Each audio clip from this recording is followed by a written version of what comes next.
कभी भी हमें किसी और को देखकर या उसकी कार्यशैली को देखकर अपने आप को बिल्कुल उसके जैसा नहीं बनाना चाहिए, क्योंकि इस दुनिया में हर व्यक्ति एक दूसरे से भिन्न है। तो व्यक्तियों से मिलकर बनने वाला घर या काम कैसे सेम हो सकते हैं। किसी के घर में कोई सरकारी नौकरी में काम कर रहा है, तो कोई प्राइवेट में, कोई बिजनेसमैन है, तो फिर कोई घर से ही काम कर रहा है। तो हर का घर का तरीका, हर के घर का रहन सहन, काम सब कुछ अलग है।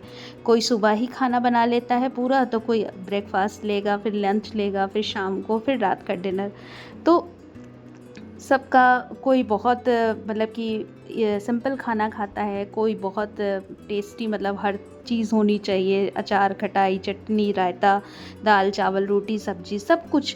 तो इस तरह से खाने का तरीका हर के घर में अलग होता है। तो अपने घर के अकॉर्डिंग कोई जैसे लेडीज़ जो होती हैं वो वर्किंग होती हैं, तो कोई पूरी तरह से घर पे अपना रह कर के अपने घर को संभालती हैं। तो घर का कोई मेंबर, जैसे कि मैंने कई बार देखा है कि घर के जो हस्बैंड होते हैं वो घर के कामों में बहुत हेल्प करते हैं, और कोई कोई तो बिल्कुल भी काम करना नहीं चाहते, जैसे कि मेरे हस्बैंड, वो केवल नौकरी करते हैं, इसके अलावा उन्हें घर से कोई लेना देना नहीं है। घर का कोई भी वो काम नहीं करते हैं, चाहे वो बहुत छोटा हो और चाहे वो बहुत बड़ा। बड़ा का मतलब कि इस अगर घर को बनवाना भी हो, आपको मैं एक इंसिडेंट बताती हूँ कि घर, जब मेरा जो पुराना वाला घर था वो जब टूट रहा था, मतलब कि जब उसको तोड़ने के लिए लोग आए, तो मेरे हस्बैंड चले गए रीवा, तब उनकी पोस्टिंग थी, वो रीवा चले गए, उन्होंने कहा कि करवा लेना। और मुझे इतना ज़्यादा, मैं शॉक्ड हो गई थी कि मैं घर गिरवाऊँ तो कैसे गिरवाऊँ, लेकिन उन्होंने मुझे हर काम करवाया, और करते करते अब मैं उस घर को तुड़वाने से लेकर इस घर को खड़ा करने तक सारी हिम्मत मेरे अंदर आ गई। तो ये था, मतलब ये था कि घर किस तरह से हो, और उसके हस्बैंड या उस घर के गार्जियन किस तरह से रह रहे हो, तो उसके अकॉर्डिंग आप अपने आप को ढालते चले जाते हैं, और घर के काम भी घर के मेंबर के हिसाब से ही होते हैं। जैसे मेरे हस्बैंड कभी भी सुबह दाल, चावल, रोटी, सब्जी खाना पसंद नहीं करते, और टिफ़िन भी नहीं ले जाते हैं। वे सुबह थोड़ा ड्राई फ्रूट्स ले लेंगे, स्प्राउट ले लेंगे, और उसके बाद वो 2 पराठा खा के चले जाते हैं।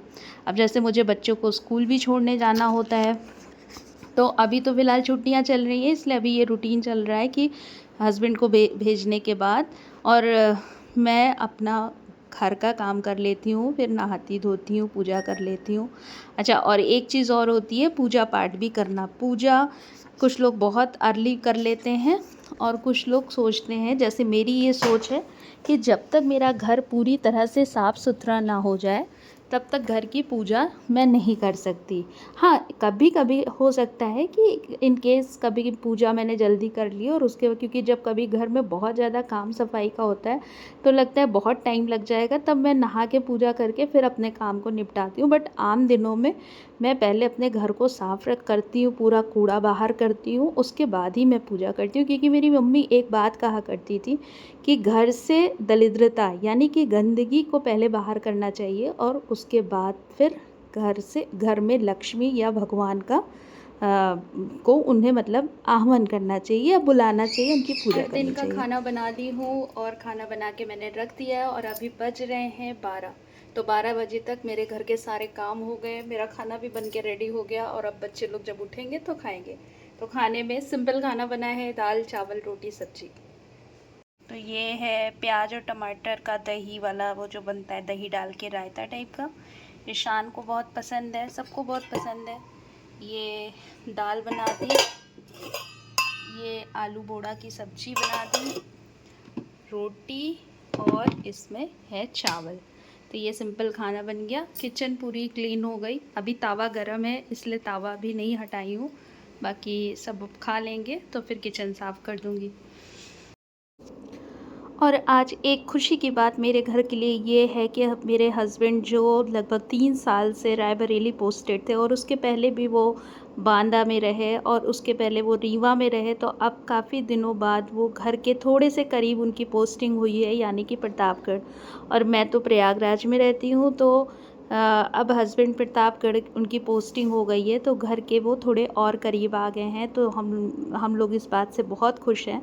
तो उनका सब सामान आ गया है और आए तो फिर मैंने चाय के साथ उनको ये पापड़, चिप्स, चुर्री ये सब छान करके उनको दिया। उन्हें ये सब बहुत अच्छा लगता है और ये पापड़ और चिप्स मेरी बड़ी बहन ने मुझे भेजा था, क्योंकि मैं तो इस बार होली पे कुछ ख़ास ज़्यादा नहीं बना पाई, क्योंकि एग्ज़ाम कुंभ मेला के बाद तुरंत ही होली आई और उसके बाद तुरंत ही एग्ज़ाम शुरू हो गए थे, तो नहीं हो पाया था। तो फ़िलहाल ये देखिए इतने सारे सामान बिखर गए और इस समय मेरा पूरा घर अस्त-व्यस्त है, क्योंकि कुछ सामान कहीं रखे हैं, कुछ सामान कहीं रखे हैं, तो सब कुछ इधर-उधर हो गया है। फ़िलहाल ये सब धीरे-धीरे ठीक होगा और रात में नाश्ता के बाद अब खाने की तैयारी कर रही थी। तो डिनर में मुझे सेवई की मैंने एक थोड़ा अलग हट करके एक मीठा बनाया था, जो मैं अभी आपके साथ शेयर करूँगी। और सब्ज़ी कटहल की बनाने जा रही थी, क्योंकि मेरे यहाँ रात में डिनर में रस्से वाली सब्ज़ी ही पसंद करते हैं खाने के लिए, स्पेशली इनके पापा और शान भी और इनकी दादी, ये 3 लोग तो यही चीज़ खाना पसंद करते हैं। तो फ़िलहाल ये जब आ गए थे तो मैंने अब कटहल की सब्ज़ी की तैयारी जैसे ही शुरू की तो शान आ गया, कहा नहीं नहीं मैं बनाऊँगा। फ़िलहाल जो मीठे में मैं बना रही हूँ उसमें मैंने पहले बासमती राइस थोड़ा-सा, बहुत थोड़ा-सा पानी में भिगो के रख दिया था। एक तरफ लगभग 1 से 1.5 लीटर थोड़ी मैंने देर दूध बाद जो है बोलेगा वो मम्मी आप पकने तो के लिए बहुत रख बड़ी दिया था कुकर है। और सेवई को मैंने फ्राई कर लिया था। और शान मुझसे कुछ किचन में बात करते रहते हैं हमेशा, क्योंकि वो किचन में कुकिंग में उनको बहुत इंटरेस्ट है, तो वो मुझसे कह रहा है कि मैं हाइट में आपसे बड़ा हो गया हूँ। हाँ तो हो मैंने गया कहा अच्छा तो चलो नाप लो। बराबर हो और बाल अच्छा अगर है, मैं तो कहती हूँ कि मुझे बहुत खुशी होगी कि बराबर तुम मेरे मुझसे हाइट में और ज़्यादा हर चीज़ कंधे से में, छोटे बच्चे अगर माता-पिता से बड़े होते हैं तभी माँ-बाप की मतलब खुशी का कोई ठिकाना नहीं। पिता तो हमेशा चाहता है कि उसके डिस्टर्बिंग नाम से एलिमेंट। ज़्यादा उसके बच्चों का नाम हो, फिर वो चाहे हाइट हो चाहे कामयाबी। फ़िलहाल शान जो है वो मेरे साथ, और ये शान उद्यम बहुत करता है, उछलता-कूदता बहुत है, तो मुझे इससे बड़ा डर लगता है कि कहीं ये किचन में इधर-उधर गिर गया तो अरे कह जल-वल जाएगा, दीजिए लेकिन ये मानता नहीं है। कह और तो वो कह रहा था अब आप किचन से जाइए, हमने कहा अरे पहले मैं मीठा तो बना लूँ और चावल बना लूँ, लेकिन वो जो है कह रहा है नहीं आप जाइए। तो फ़िलहाल मैं घूम-घूम के किचन में ही रहा, और ये देखिए इंडक्शन, मतलब कि मेरे हस्बैंड को कोई भी चीज़ दे दो वो इतनी गंदी हालत में वापस आएगी कि आप उसकी शक्ल भी भूल जाएँगे देखने के लिए। इन सब चीज़ों में ये बिल्कुल केयरिंग नहीं, मैंने बताया ना, घर से इनको दूर-दूर तक कोई लेना-देना नहीं है। किस तरह से बाहर रहते हैं मुझे आश्चर्य होता है। थोड़ा-सा दूध, गरम दूध जो उबल रहा था उसमें से ले कर के मैंने इसमें केसर को भिगो दिया है, और ये अब थोड़ी देर में अपना कलर और स्वाद दोनों इससे आ जाएगा। कटहल का जो मूसा होता है उसको मैंने निकाल दिया है और शान को दे दिया कि शान अब इसको तुम फ्राई करो। और शान जो है वो कह रहा था आप हट जाइए, मैं कर लूँगा, लेकिन मैंने कहा काट पीट तो दूँ, फिर उस तुम काट नहीं पाओगे, क्योंकि बच क्योंकि जब बच्चे किचन में रहते हैं या तो वो केवल सब्जी बनाए तब तो मुझे सुकून रहता है, लेकिन अगल-बगल सारी गैसें लगभग जल रही है तो मुझे थोड़ा डर लगता है कि बच्चे कहीं जल ना जाएँ। उसके बाद ये चावल फील गया था तो मैंने इसको फिर मिक्सी जार में पीस लिया था, और इस चावल को मैंने इस पके हुए दूध में, जब तक लगभग ये दूध गाढ़ा हो रहा है, इसमें मैंने डाल दिया था। सब्जी के लिए मसाला रेडी कर रही थी तो थोड़ा-सा 1 चम्मच धनिया, थोड़ा-सा जीरा, खड़े मसाले में 1 काली मिर्च और छोटी इलायची 1, 2 इसमें खड़ी लाल मिर्च डाली और थोड़ा-सा 2 लौंग डाला, 1 इलायची डाली थी, थोड़ी-सी दालचीनी डाली थी, जावित्री डाली थी और थोड़ा-सा शहजीरा और जीरा। ये सब डाल कर के मैंने थोड़ा-सा इसको रोस्ट कर लिया था और उसके बाद फिर मैंने इसको पीस लिया था। दूसरी तरफ कढ़ाई में थोड़े से बादाम और किशमिश को फ्राई कर लिया था, क्योंकि इसको मुझे डालना था दूध में, जो खीर पक रही है उसमें। उसके बाद जो केसर मिला हुआ दूध था इसमें मैंने 1.5 चम्मच कस्टर्ड पाउडर मिला कर के इसको फिर दूध में डाल दिया था। और इससे जो है ये इसका जो मतलब जब ये पूरी अच्छे से कस्टर्ड पाउडर इसमें मिल जाए तो धीरे-धीरे करके इसको दूध में मिला दीजिए और फिर दूध को पकाते रहिए। अब ज़्यादा देर के लिए दूध नहीं पकेगा, बस थोड़ा, क्योंकि दूध लगभग गाढ़ा हो गया है और चावल भी पक गया है। ये एक तरह से पुडिंग बन के तैयार हुई थी जो बहुत टेस्टी थी, अच्छी लग रही थी, सबने बहुत पसंद किया इस चीज़ को। और शान दूसरी तरफ अपनी सब्ज़ी बना रहा था तो उसने तेल डाल दिया और अब वो प्याज फ्राई करेगा। इस तरह की सब्ज़ी मैंने आपके साथ कई बार शेयर की हुई है। फिर मेवे को काट लिया था बारीक बारीक, और सेवई जो मैंने सबसे पहले भून ली थी उसको थोड़ा सा पानी डाल करके उसको पका लिया। इधर सब्जी बन रही है और उधर मैं अपना मीठा बना रही हूँ। खाने में वही सब्जी बनेगा, थोड़ा सा चावल, क्योंकि जब इस तरह की चटक सब्जी बनती है या रस्से वाली तो चावल ज़रूर से बनता है। अब कोई मसाला ज़्यादा मत डालो शान, सब्जी मसाला कुछ मत डालो, बस मीट मसाला एक कर दो। हाँ, अरे वो बहुत ज़्यादा हो जाएगा। चलो हाँ, अब वो मसाला मत डालो, मीट मसाला नहीं। अरे उसके बिना आधा। मेरी बात सुनो, यही मसाला पीस के बनता है गरम मसाला जो तुम पैकेट में। हाँ, तो गरम मसाला पड़ गया, मसाला मीट मसाला पड़ गया। मीट मसाला नहीं, वो दोनों एक ही मसाला हो गया, सब्जी मसाला। तो बच्चों की ये सोच होती है कि मसाला जितना ज़्यादा डलेगा सब्ज़ी बहुत अच्छी बनेगी, तो वो मैं उसको समझा रही थी कि बेटा आप कोई भी गरम मसाला ऊपर से मत डालो, क्योंकि वही गरम मसाला भून के तुमने डाल दिया है खड़े मसालों को, तो इसी से बनता है गरम मसाला। लेकिन वही है कि बच्चों को समझाने में थोड़ा टाइम लगता है। तो फ़िलहाल अब मेरा ये पूरा मीठा बन के तैयार हो गया था। तो सबसे पहले जो खीर बनी थी कस्टर्ड डाल करके, जो खीर बनी थी उसकी पहले मैंने एक लेयर नीचे डाल दी थी, उसके ऊपर ये पकी हुई सेवई डाली थी, और उसके बाद इसको अच्छे से एक पतली लेयर ही सेवई की डाली थी।